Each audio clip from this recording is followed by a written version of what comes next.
प्रिय दर्शकों, जैसा कि मेरा पिछला एक वीडियो था कि नक्षत्र देवता को बनाए अपना वकील, तो वकील बना करके अब करे तो क्या करे, उसी बात को हम आगे बढ़ाते हुए इस वीडियो में चर्चा कर रहे हैं कि नक्षत्र देवता को वकील बनाकर आप क्या करें।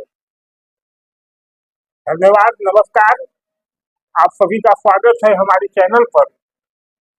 आपने नक्षत्र देवता को वकील बना लिया, जैसा कि इस वीडियो में दिखाया गया था कि जो आपका जन्म नक्षत्र यानी चंद्रमा जिस नक्षत्र में बैठा है वह जन्म नक्षत्र है, तो उस देवता को वकील बना करके अपने इष्ट देवता के पास अपनी अर्जी, अपना एप्लीकेशन लगवाएं और आपके जीवन की हर वह समस्या जिससे आप जूझ रहे हैं समाप्त हो जाएगी।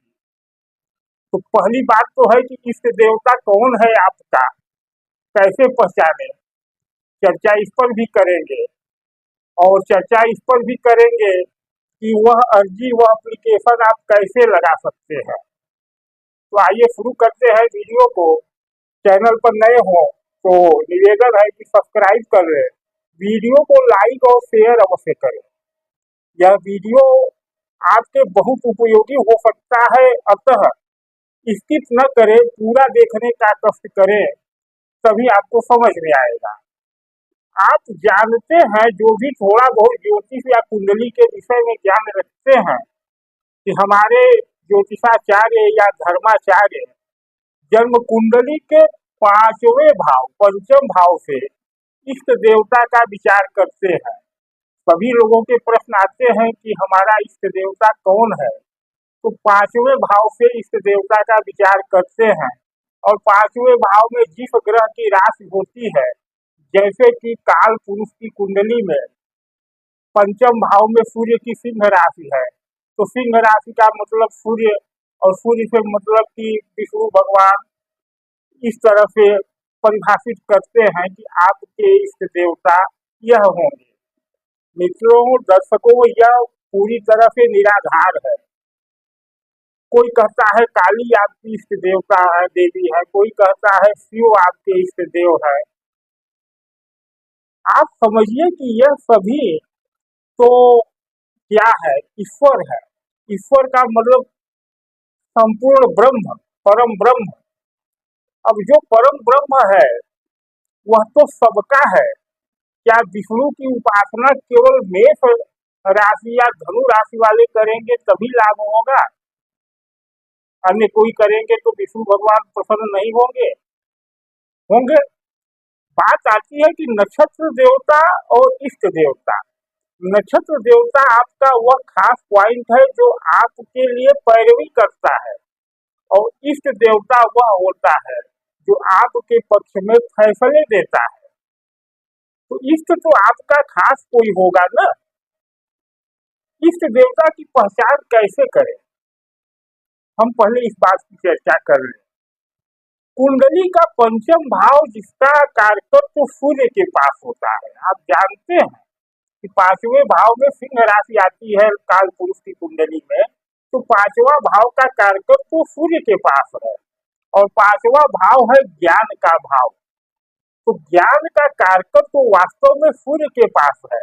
लोग इसे बृहस्पति का कारकत्व बताते हैं, परंतु बृहस्पति की राशि आती है 9वें भाव में, जो धर्म का भाव है, अर्थात बृहस्पति धर्म के कारकत्व है।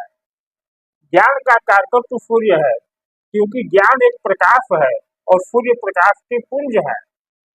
इसीलिए बजरंगबली हनुमान जी ने सूर्य को अपना गुरु बनाया था। तो मतलब पंचम भाव से ही देखा जाता है इष्ट, क्योंकि यह ज्ञान का भाव है। इष्ट का ज्ञान आपको इसी भाव से होगा। तो क्या करें, तो सूर्य को ले, सूर्य को, आपकी राशि कोई हो, लग्न कोई हो, मतलब इससे नहीं है। पंचम भाव में कोई राशि हो, मतलब इससे नहीं है।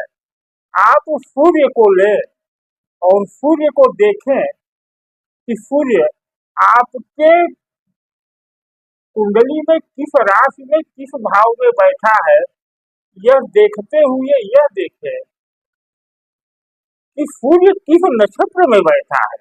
27 नक्षत्रों में से जिस नक्षत्र में सूर्य बैठा हो, उस नक्षत्र का जो देवता होगा, जैसा कि यह 27 नक्षत्रों के देवताओं की लिस्ट प्रस्तुत है, आप देख लें, तो जिस नक्षत्र में सूर्य बैठा है, उस नक्षत्र का जो देवता है वह आपका इष्ट देवता है, वह आपका इष्ट देवता है। तो अब आपने इष्ट देवता जान लिया और अपने नक्षत्र देवता को जान लिया। पुनः बता देता हूँ कि जिस नक्षत्र में चंद्रमा बैठा हो, उस नक्षत्र का देवता आपका नक्षत्र देवता, उसका 27वां नक्षत्र अति मित्र देवता, और जिस नक्षत्र में सूर्य बैठा हो वह आपका इष्ट देवता, और उस नक्षत्र से 27वां आपका इष्ट का अति मित्र नक्षत्र देवता हुआ। तो अब समझे कि कुंडली के भाव को कि चंद्रमा से सूर्य को जोड़ना, चंद्रमा को सूर्य से जोड़ना, यही बहुत बड़ी क्रिया है। यानी चंद्रमा आपका मन और सूर्य आपकी आत्मा, और मन और आत्मा जब जुड़ जाए तो कहने ही क्या, क्योंकि दिक्कतें परेशानियां तभी आती हैं जब मन और आत्मा दो अलग दिशाओं में चलते हैं। आपने भगवान शिव का तस्वीर देखा होगा, चंद्रमा उनके मस्तक पर विराजमान है। पौराणिक कथाओं में इसका कुछ भी वर्णन हो, हम उसकी बात नहीं करेंगे।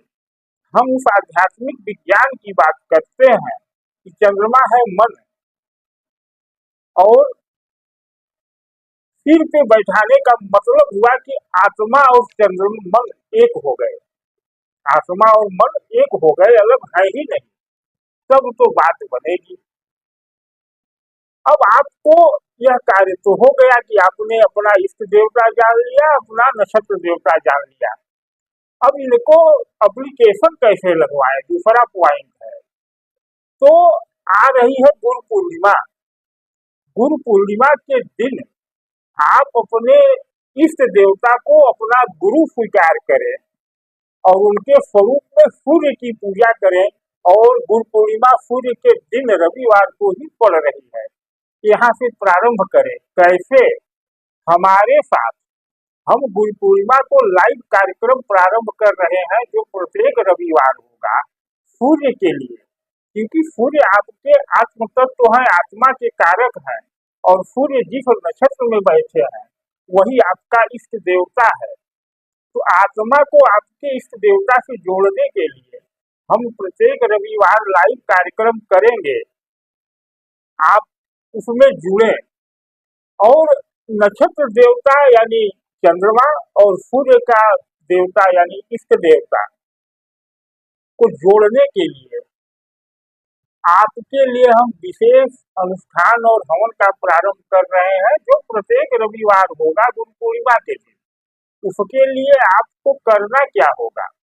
आपको करना यह होगा कि आप हमारे संस्थान से संपर्क करके गुरु पूर्णिमा के दिन इस अनुष्ठान को प्रारंभ करने के लिए मात्र 151 की राशि गूगल पे करें और व्हाट्सएप पर अपना नाम, पता और गोत्र लिखवा दें।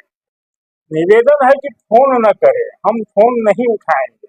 आप केवल लिस्ट में अपना नाम लिखाएं और गुरु पूर्णिमा के दिन लाइव जुड़े इसी चैनल पे आप देखेंगे कि आपके लिए कार्यक्रम हो रहा है। कार्यक्रम हो जाने के बाद आपको इस 151 के साथ मिलेगा क्या? आपको एक यंत्र मिलेगा जो सूर्य और चंद्रमा को जोड़ने के लिए है। यानी नक्षत्र देवता को वकील बना करके इष्ट देवता के यहाँ एप्लीकेशन लग जाएगा और उसका रिसीविंग आपको प्राप्त हो जाएगा।